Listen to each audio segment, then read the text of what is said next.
tell somewhere I'm gonna be at, or if you know somewhere you want me to come to, just try to get them to send me a little money, and I'll come.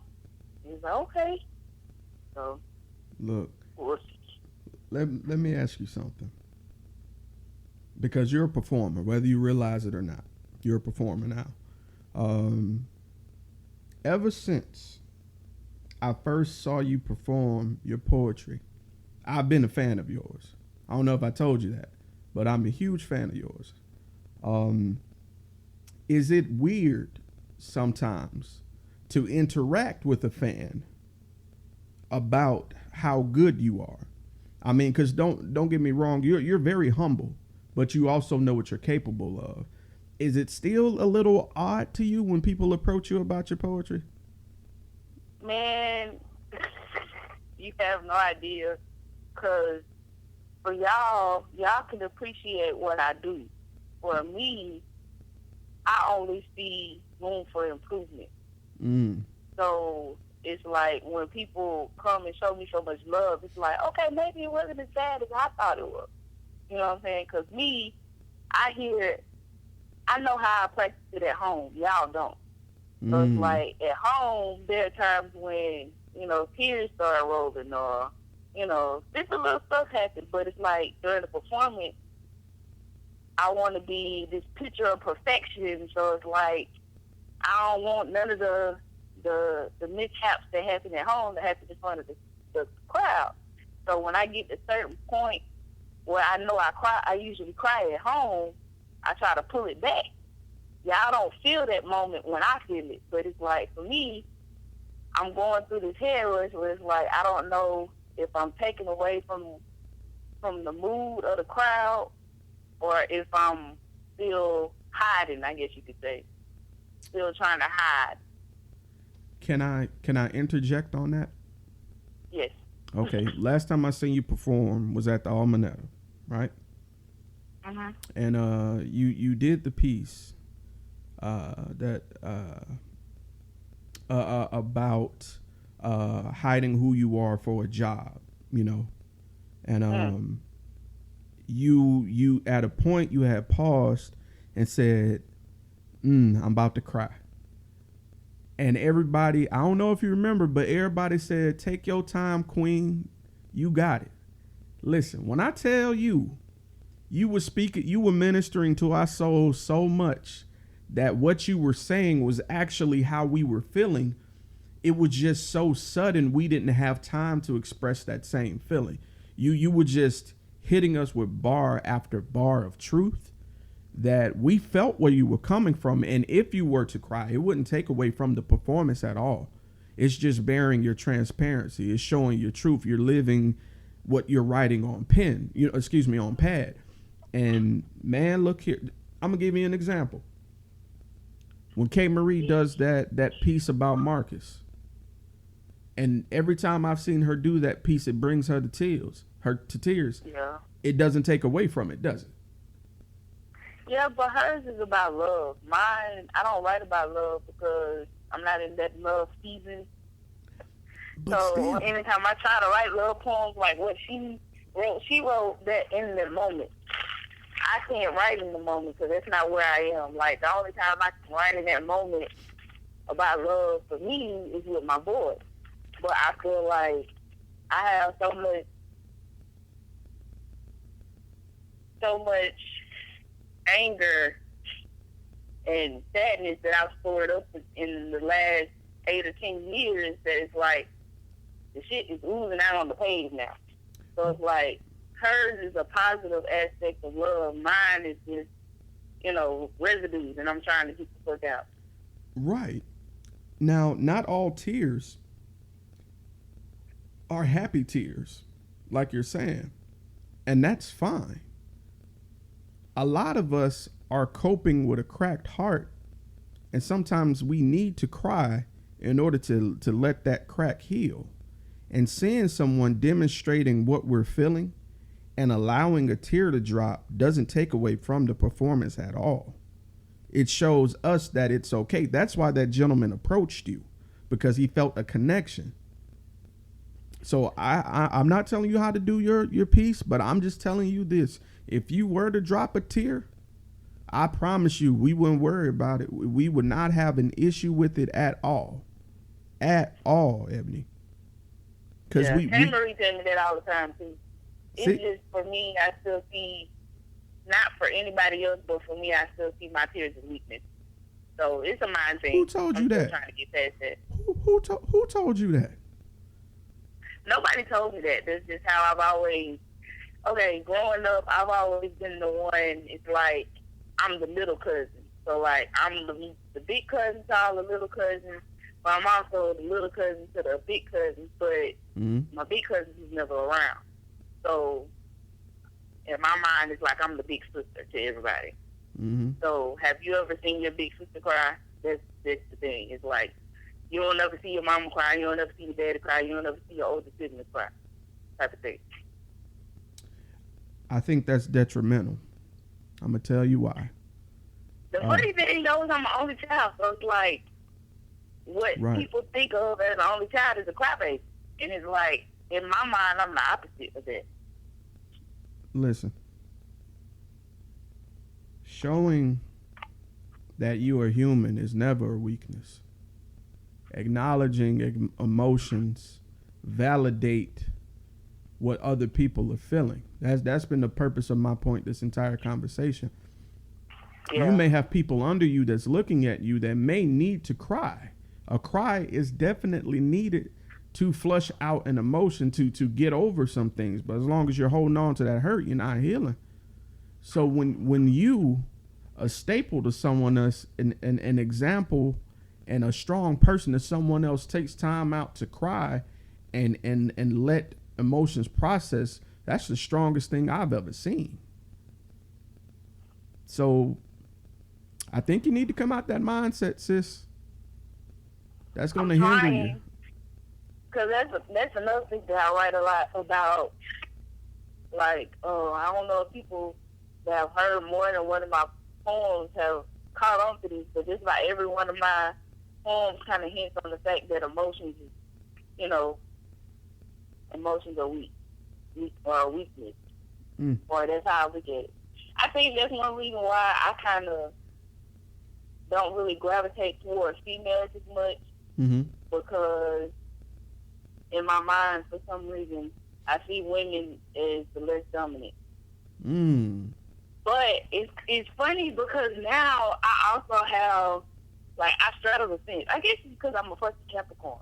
Like, I've learned that Capricorn straddle the fences on a lot of shit. But it's like, on one end, I see women as being less dominant, but on the other end, I see them as being more dominant. And I don't understand how I can think both at the same time. Because, sis, it's a duality. It's a duality. There's nothing that's comes in absolutes. Like in this physical manifestation of a world we have, everything has a balance of two parts: light, darkness, happiness, sadness, good, evil. Everything has two parts. So where you feel like emotions can be a weakness, they are also a strength, because for every sad story, there can be a positive, happy outcome. It's up to you to go through the lows to get to the highs. There's no mountain that you can climb where you start at the top at all. You always have to start at the bottom and start climbing. Same thing with emotions. You can't really enjoy and understand happiness unless you've experienced grief and sadness. So it's not a weakness at all, because it comes with day-to-day life. But that points out another point. It's like, in the back of my mind, happiness and sadness live in the same house. They do, and they married to each other. Exactly. They are married to each other. That's why, that's what it is for me. It's like, I don't want the happiness if I gotta deal with the sadness too. That's impossible, sis. That's impossible. It is impossible, but that's how I think now. So you rather not deal with it at all, rather than deal with the sadness portion of it. I'm not risk averse. Let me ask you something then. Well, I am risk averse. Meaning that I try to steer away from risk. There we go. I get that, but you can't avoid every bad time. No, but I don't have to go for the thing that makes me the happiest, because the thing that makes me the happiest will inevitably make me the saddest too. True, and that's where faith comes in. That's why I've always heard the expression that love is a gamble, and I don't think they meant that in terms of putting yourself out there and approaching someone, getting to know them and all that. I really think that means the beauty of love, and this is just me, just hear me out for a second. I think the beauty of love is taking a chance at bearing who you are to someone, at the possibility of meeting that person that will accept you who you are and will stick with you through good and bad. I feel like if you were to take that gamble, take that chance, and really strike someone and meet your ideal mate, I think that's the greatest gamble you could make. I think it's worth the shot. It's like somebody playing the lottery but refuse to play the lottery because they don't want to spend the $5, but they want to win the money, but they don't want to spend the $5 to buy the ticket. Yeah, I don't want to spend my $5. I'm sorry. I don't play the lottery. Me either. So I think you just kind of helped me figure out why I'm like that right now. I got too much to lose. $5 could potentially get me a little bit further than what nothing would get me in my tank. That's true. But J. Cole said if I had to pick, just like on the Temptations, when he asked, would you spend your last $2 on this album or a sandwich? I'm gonna take the sandwich all day, bro. Right. But I hear you though, sis. Because I a few years ago, and I don't know how much older I am than you, but I'm probably maybe about 5 years older than you. I went through this. About 2. Really? So you said 32, right? Yeah. I'm going to be 30 in December. Damn, Ebony, I could have swore you was like 26, 27. Black don't crack, huh? How old did you think I was when I had kids? Look here. Look, look, I'm going to be quiet. I'm going to be quiet. I'm going to be quiet. But I really hope that one day you come to the conclusion that sometimes it is worth the shot. I mean, look at it like this, Ebony. You was in the building when Casey proposed. I actually missed the proposal. Oh, you weren't there? I was in the building, just not at that moment. Oh, you suck, Ebony. I was finna give you a comparison. But man, my ride is always late. That's why I usually leave his ass.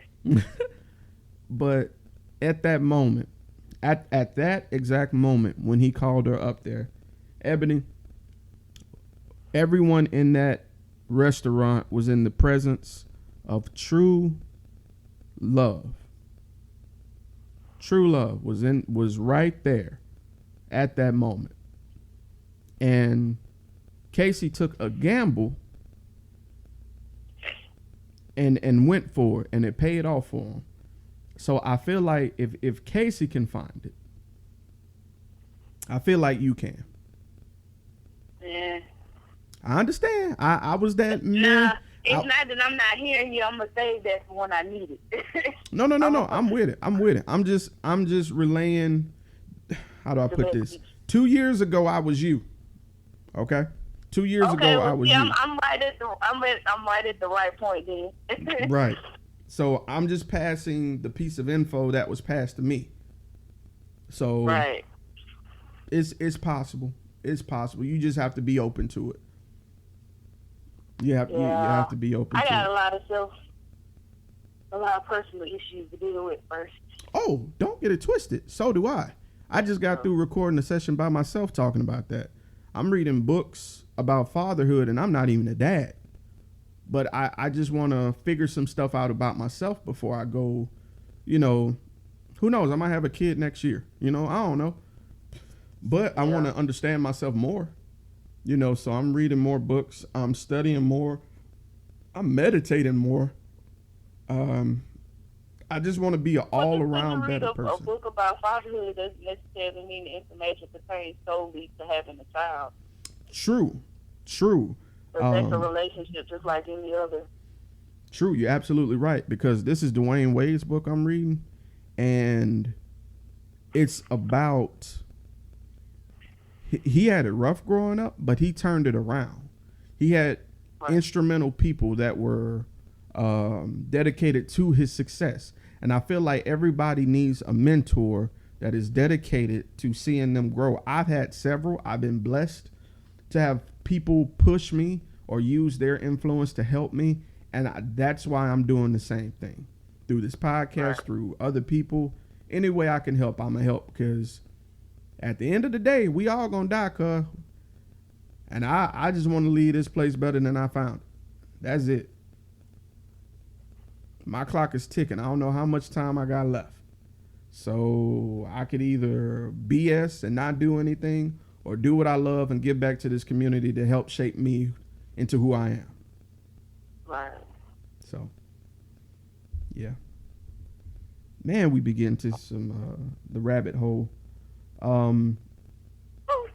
But with that, we're gonna hop into your business minute segment, ma'am. Oh, well, damn. Yeah. With that, we're gonna jump right into it. So this is what I'm gonna do. Oh, did you have any questions about the questions that I sent you? Any at all?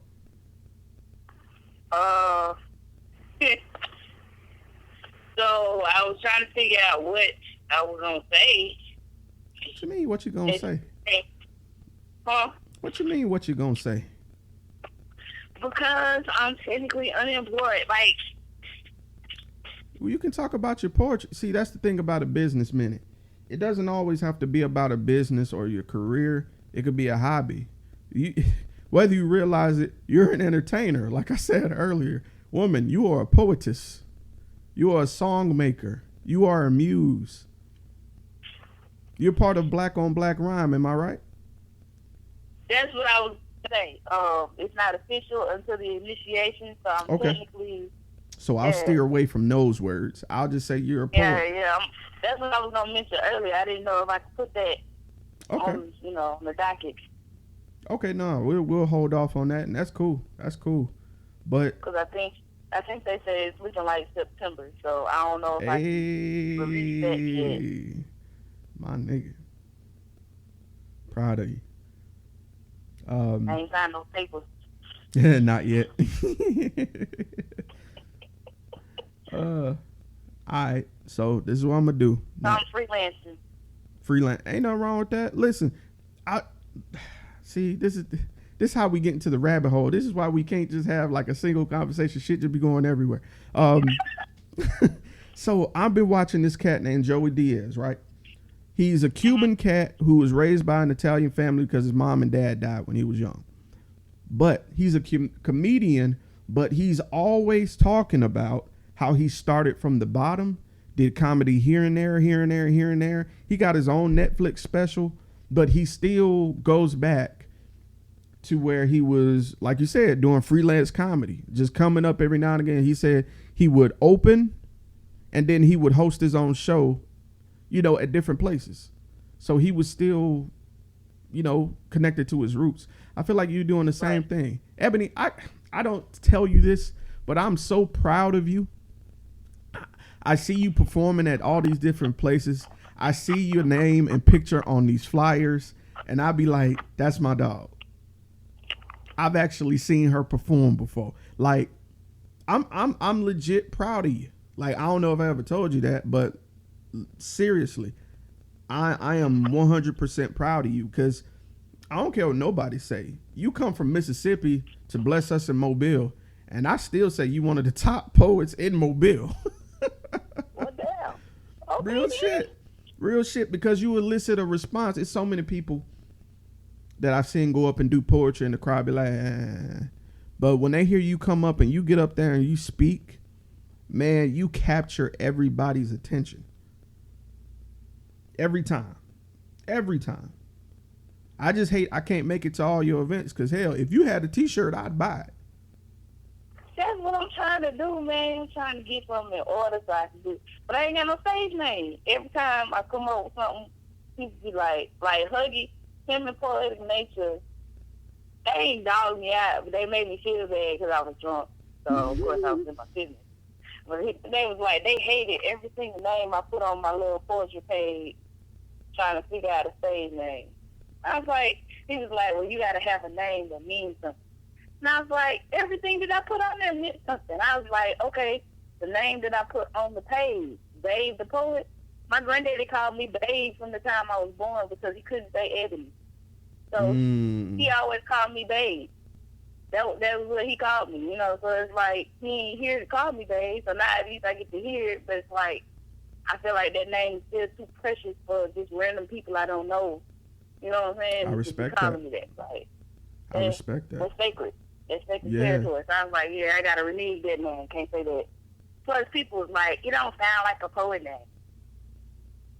But then it's like, the other names, they meant something. You know, it's not like they were just random names. Well, so, I don't know. Just don't even focus on that right now. Like we said, the nicknames are never names you pick anyway. They're assigned to you. Yeah. Well, everybody keeps trying to do the Ebony Goddess or Ebony the Goddess, and I'm like, nigga, I don't feel like no goddess. I don't know what a goddess is. Can I be honest with you? I feel like the goddess is getting stereotypical. I'm gonna be honest with you. Well, like, I don't feel like I write on the goddess type level. Like, I don't talk about the moon and the stars and the galaxies and the Milky Way. That ain't me. I talk about stuff that I know. I talk about stuff that I've been through. I talk about stuff that I feel like people don't think too much about, that they need to think more about. I feel that. I feel that. You know, your name will come to you indirectly. It'll fly to you and it'll stick. Whatever it is, it's got to have Ebony in it, though. That's all I know. Yeah. Because I use that stereotype in my poems a lot. I don't use Ebony as, you know, just myself. I use it as all black women. I love it. So. I love it. And what's crazy is you've inspired me to start back writing. But Ebony, I be about to go to an open mic and just share one, and I just won't. I just won't. And the crazy thing is, why not? Ebony, I'm not scared of performing. Because I used to be in a poetry club where I used to spit every Friday. Different pieces, like every week. But I don't know. I don't know. Well, nobody can press you to do something you don't want to do. If you feel like that's not, you know, a part of who you want to be, then, you know. No. It's not that. It's just the bug. Usually I hear something fire and be like, all right, I'm going to go up there and spit this. I just haven't been hit with that just yet. Not saying that nobody fire has inspired me, but I just haven't felt the urge to go up there and present something I feel worth, you know, spitting to a crowd. Because when I do write something, I refine it. I go through it like a fine-tooth comb several times over. And I just haven't found that piece to give to someone, because some of my pieces won't make sense to people.